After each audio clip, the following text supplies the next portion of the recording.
Tidak menyimpan akar kepahitan.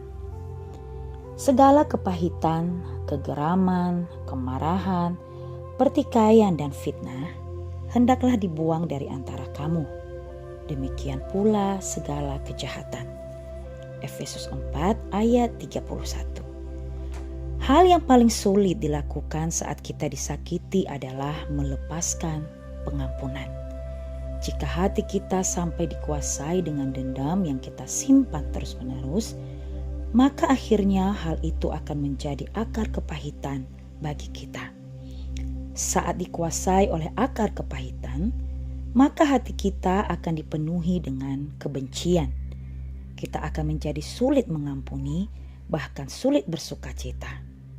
Ingatlah bahwa firman Tuhan mengatakan supaya kita selalu dapat mengampuni orang yang bersalah kepada kita. Jika kita tidak mengampuni, maka Bapa di surga tidak akan mengampuni kita.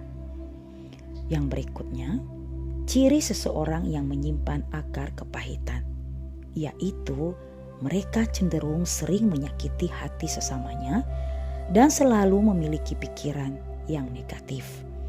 Orang yang memiliki akar kepahitan cenderung menjadi masalah bagi sesamanya. Secara kesehatan, akar kepahitan pun dapat membahayakan diri kita karena dapat menimbulkan penyakit. Beberapa orang ada yang sakit sebab mereka tidak dapat mengampuni dan menyimpan dendam. Jauhkanlah hati kita dari akar kepahitan dengan memiliki kerendahan hati, di mana saat ada orang lain yang menyakiti hati kita, haruslah kita memberikan pengampunan seperti halnya Tuhan sudah mengampuni kita. Dan jangan pernah saling menyalahkan, namun kita harus saling mengasihi. Pada umumnya, sangat sulit bagi kita untuk memaafkan pada saat disakiti. Namun kita harus belajar bersikap rendah hati dengan mengampuni. Mengampuni dapat membuat hati kita dipenuhi dengan kelegaan dan sukacita, sehingga tidak akan ada akar kepahitan dalam hati kita. Akar kepahitan dapat menghalangi doa kita kepada Tuhan. Sebab saat kita berdoa kepada Tuhan, kita harus terlebih dahulu membereskan hati kita dari dendam atau rasa sakit. Selain itu, dendam yang kita simpan juga akan menghalangi turunnya berkat Tuhan.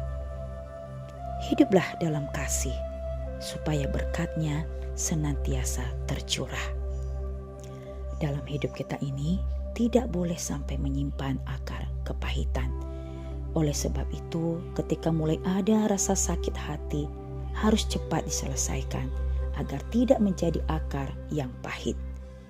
Tuhan rindu kita senantiasa hidup dalam kasih dan pengampunan, sehingga hati kita senantiasa bersukacita. Jika kita sulit mengampuni, mintalah kekuatan dari Tuhan supaya memampukan kita mengampuni sesama.